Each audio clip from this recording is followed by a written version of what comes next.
Hey there, what's up? It's Johnny here and welcome to another episode of the 3C Show. And as always, I am super pumped to be here. And today we are talking about focusing. And this is something called focusing a third into the scene, okay? And it is absolutely an essential technique to know for your landscape and nature photography to get tack sharp images every time. All right, let's get into it, yo.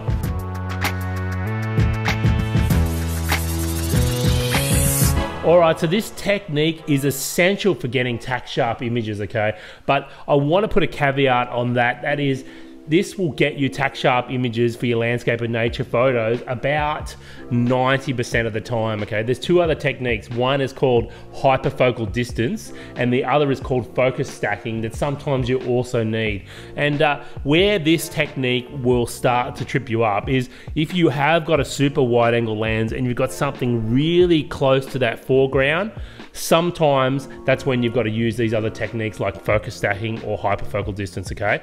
But 90% of the time when you're shooting macro, when you're shooting wildlife, when you're shooting with your telephoto lens, picking up those details, even when you're shooting with your wide angle lens, this technique is going to give you tack sharp images every time. And it's super simple, okay? It's just like, I just call it the third technique, focusing in a third, okay? But the first thing you need to know is actually starts with the camera settings, all right?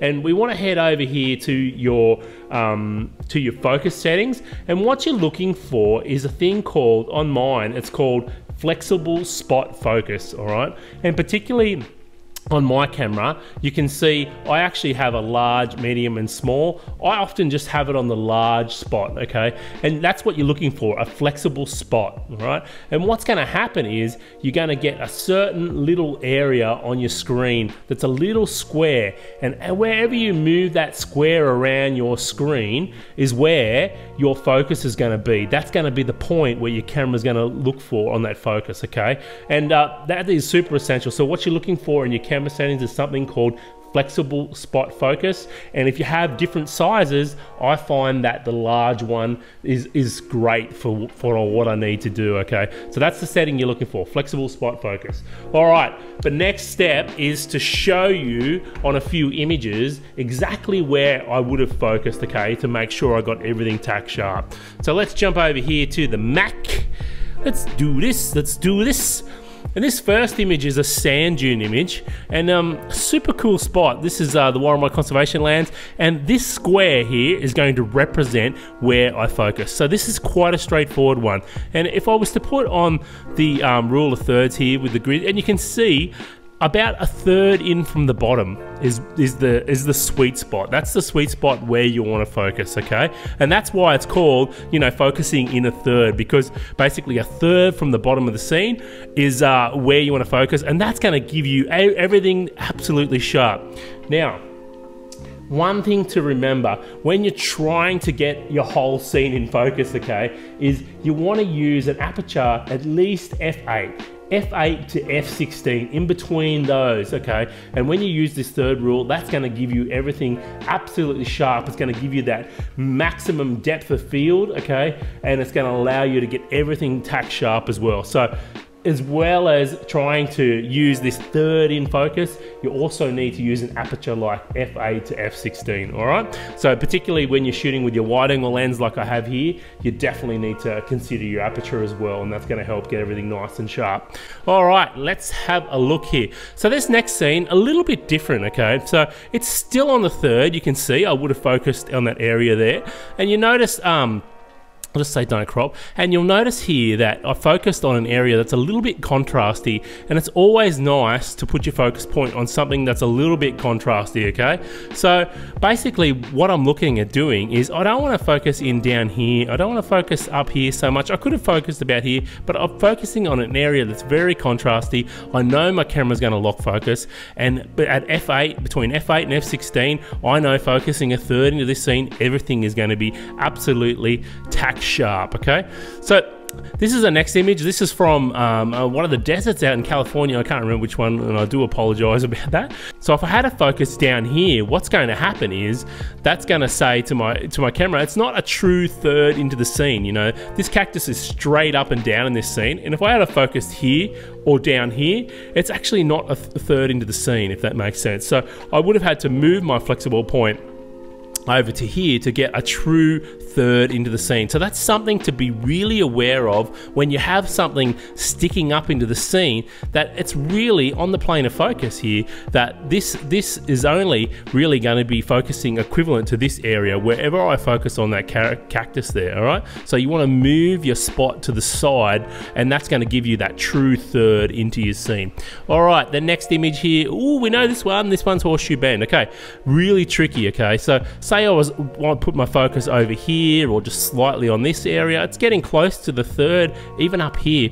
But what's happening is this rock is actually right in the foreground, and that's not going to give me a nice sharp image at all. So again, what I'm going to have to do is move my flexible spot a third into the scene, away from these foreground elements that are interjecting into that third, you know, sticking up into that third. So I've got to move it over to this part here or over to here, and that's going to be the equivalent third into my scene. So you've really got to watch little areas like this that are sticking out of your foreground, and make sure you move that flexible point to a spot that is actually a third into your scene. Okay, so the next image here, here's a macro, and this is the beautiful thing about this, is I can move the flexible spot right onto my subject there, okay, and then take the shot, and I know that now my main subject is absolutely going to be in focus. I'm not relying on the camera to choose an area which will often focus on the background. You know, I'm telling it exactly where it needs to focus, and that's another beautiful thing, you know, when you're shooting things like macro, is you can put that spot exactly where you want it, and it's going to nail focus every time.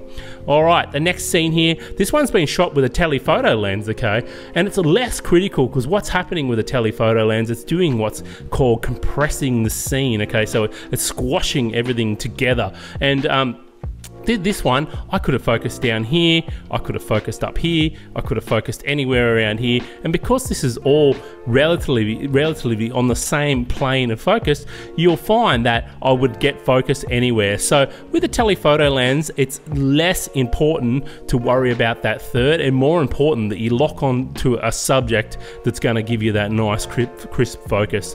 All right, and last but not least, with wildlife, okay, you want to always get that eye in focus. Okay, so that's what's beautiful about this flexible spot focus. I can put that dot right on this little fellow's eye. He wasn't moving anywhere. He was just sunbaking there in the sun in Hawaii on that beautiful black volcanic sand. And man, I knew that I was going to nail focus every time with that spot focus right on his eye, because the eye is the absolutely critical thing when you're photographing wildlife. Okay, so there you go. That's what's called focusing in a third in your sand. Now, I did mention, you know, asterisk, you know, slash, you know, there's a one sort of time when it may not work, okay? And you even saw where I had that cactus right in that foreground. You know, it was still maybe, you know, 3 feet away from my front of my lens, and the third rule still worked a treat to get everything in focus. But there will be times when your lens is like, you know, right up close to your foreground like this, okay? And that is a time where you're gonna need something like hyperfocal distance, or something like a technique called focus stacking. We're not gonna get into that today. They're too advanced things that you need separate tutorials to cover. But if you can get your head around setting your camera into that flexi spot, if you can get your head around moving that spot into a third from the bottom of the scene, you know, 90% of the time you're going to get those beautiful, crisp, sharp images when you're shooting with your wide angle, with the wide open there, when you've got a whole scene you want to get, you know, that maximum depth of field. Remember that f8 to f16, and man, you're going to get beautifully sharp, crisp photos every single time. All right, that's it for this week. I hope you enjoyed this episode of the 3C Show, and as always, man, subscribe, leave me some comments, show me some love below, and I'll see you in the next one. All right, I'm out. Peace.